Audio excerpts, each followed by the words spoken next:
नमो बुद्धाय। गौतम बुद्ध की कहानी। क्रोध विजयी चुल्लबोधि।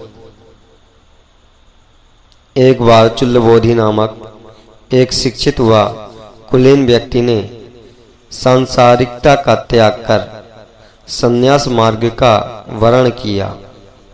उसकी पत्नी भी उसके साथ संन्यासिनी बन उसकी अनुगामिनी बनी रही। अतः दोनों ही एकांत प्रदेश में प्रसन्नता पूर्वक संन्यास साधना में लीन रहे। एक बार वसंत ऋतु में दोनों एक घने वन में विहार कर रहे थे। चुल्लबोधि अपने फटे कपड़ों को सिल रहा था। उसकी पत्नी वहीं एक वृक्ष के नीचे ध्यानस्थ थी। तभी उस वन में शिकार खेलता एक राजा प्रकट हुआ। चिट्ठनों में लिपटी एक अद्वितीय सुंदरी को ध्यानमग्न देख उसके मन में कुभाव उत्पन्न हुआ, किंतु सन्यासी की उपस्थिति देख वह ठिठका तथा पास आकर उसने उस सन्यासी की शक्ति परीक्षण हेतु यह पूछा, क्या होगा यदि कोई हिंसक पशु तुम लोगों पर आक्रमण कर दे?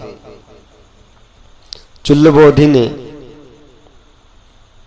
तब सौम्यता से सिर्फ इतना कहा, मैं उसे मुक्त नहीं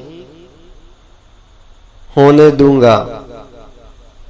राजा को ऐसा प्रतीत हुआ कि वह सन्यासी कोई तेजस्वी या सिद्ध पुरुष नहीं था। अतः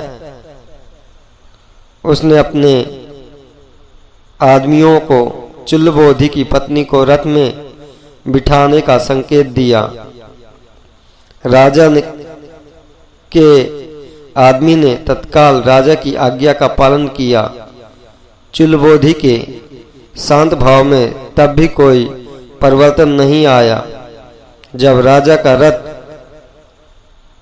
सन्यासिनी को लेकर प्रस्थान करने को तैयार हुआ तो राजा ने अचानक चुल्लबोधि से उसके कथन का आशय पूछा।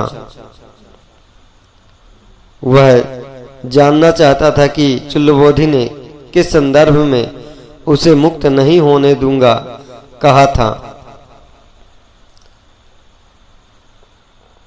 चुल्लबोधि ने तब राजा को बताया कि उसका वाक्य क्रोध के संदर्भ में था, क्योंकि क्रोध ही मानव के सबसे बड़ा शत्रु होता है। क्योंकि करता हो जो क्रोध को शांत जीत लेता है वह शत्रु को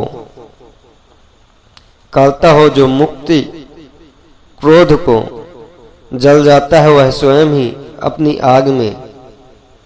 राजा